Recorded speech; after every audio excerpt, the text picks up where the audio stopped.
Make a Path presents Let's Talk. Alright, Deadheads, I got a couple people asking me this question and what I think, and I see a lot of people talking about how when Daryl found Morgan, Morgan said that all life is precious, and he did keep the wolves alive, and he kept them out of harm's way. And Rick and Morgan are going to have some beefs coming up, and they're not going to see eye to eye, and there's going to be a lot of conflict there. However, I don't think that's the case. I think there is so much amazing potential with Morgan and Rick, that dynamic, and those two actors, that it's literally gold. I mean, the potential between those two characters and the story that great writers can make from those two characters, it's probably one of the best things we will ever see in The Walking Dead, if they decide to go that route. So, let's talk Rick versus Morgan. Alright, Deadhead, so what do I mean about its screenwriting gold? Now, first off, you got two amazingly talented actors.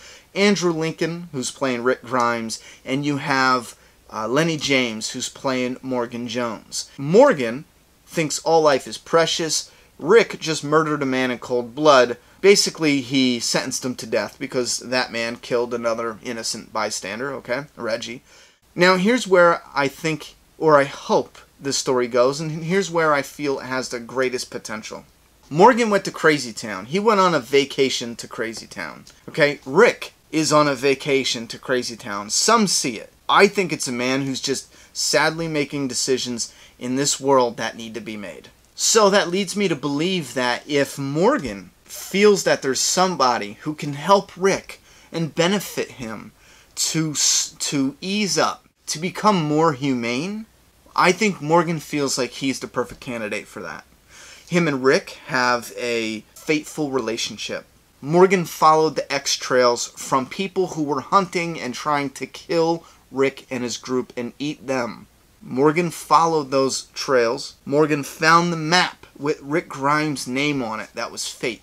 Morgan ran into wolves who tried to kill him. That was fate, which led him to their trap area. He sees the trap sprung on Daryl and Aaron. It was fate that he decided. See what I'm saying? His philosophy, all life is precious, brought him to Rick Grimes.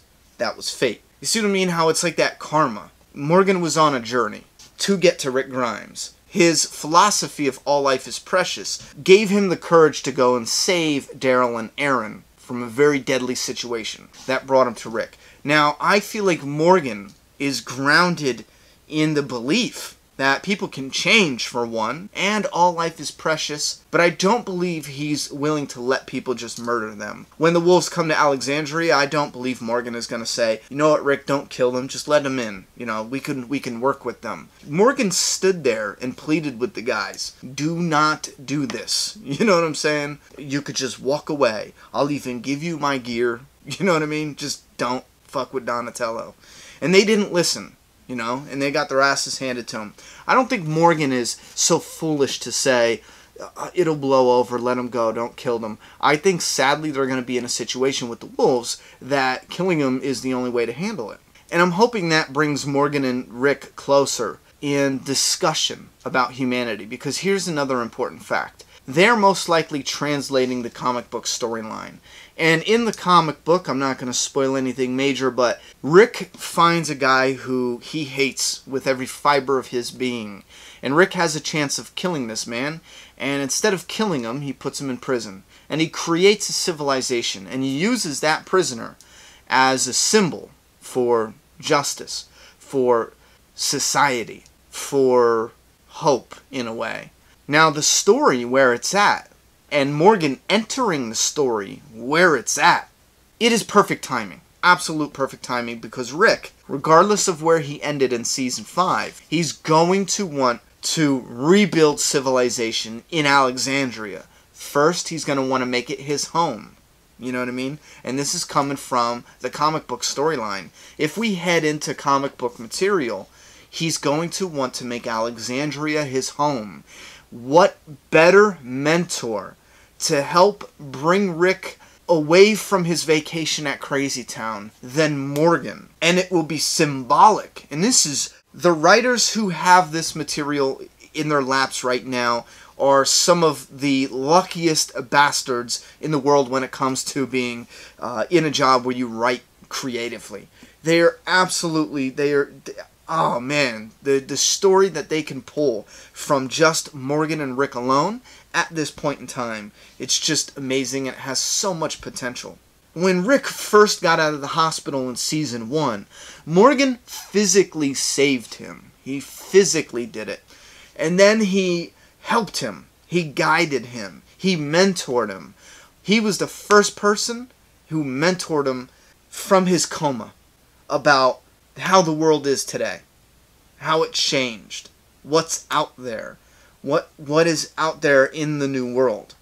Now they get to a new world in Alexandria. Rick is still in a coma.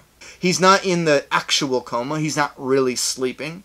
And I'm not saying this, Rick's actions are negative. He's just in this coma of killing. His thoughts are in that coma where there's a problem, you kill it. It's not like he's a psychopath. He doesn't just, I want to kill, just give me a reason to kill. I just want to kill. Rick understands that in this world today, if there's a problem, you kill it, or they kill you, they kill your son, they kill your daughter. Like, there's a problem, I'm killing it. Done. That's where he's sleeping in that land. He's vacationing in that land. It's a bad analogy, but I'm just saying. Morgan, now that he's in the new world at Alexandria, he can be the one symbolically to mentor Rick, for lack of better words, out of that coma, out of that violence coma, out of the killing coma. What better individual than Morgan? And this is the second time he'll be able to guide Rick Grimes, mentor Rick Grimes. Even though the first time was only, a day or two? It doesn't matter. It's just that symbolism. Morgan was the first person out of the hospital and into the new world to guide Rick, to mentor Rick, to save him physically. Morgan can now guide him, mentor him in the new world of Alexandria, and save him spiritually. Bring him back. Michonne tried to reel him back. Morgan can aid that. Morgan can help that. Morgan can give him the philosophy of civilization only works if you be civilized. And if Rick is going to make this his home and his civilization, he must know one thing. All life is precious. Rick Grimes, I'm not saying he's going to stop killing the bad guy. I'm not saying he's going to stop going to war. I'm not saying he's going to stop being a badass. You know what I mean? I'm saying that Rick might finally, with the help of Morgan, and it's going to take a while, I see a dark, long path. I'm not saying Morgan is going to do this within the first couple episodes. I'm saying it might take Morgan to season 7, maybe even 8, to get through to him. It might even be a little longer than that. It might take Morgan till after Morgan dies to get through to Rick. And if I had the chance in a writer's room, I might entertain that idea. I might bring Morgan in to mentor and guide Rick, and it doesn't get through to him until Negan beats Morgan to death in front of him. A man who claims all life is precious and gives his own life so Negan does not beat anyone else to death. You know what I mean? Morgan would sacrifice his precious life to save the other precious lives. I would do something similar in the writer's room, or at least entertain the idea or push for it. But since I'm not in the writer's room, I'm telling you guys. Give me your thoughts and opinions in the comments down below of what you think about the Rick versus Morgan storyline from here on out. Do you agree with me that there is hope? Or do you think there will be conflict? I'm done talking. It's your turn. Subscribe now.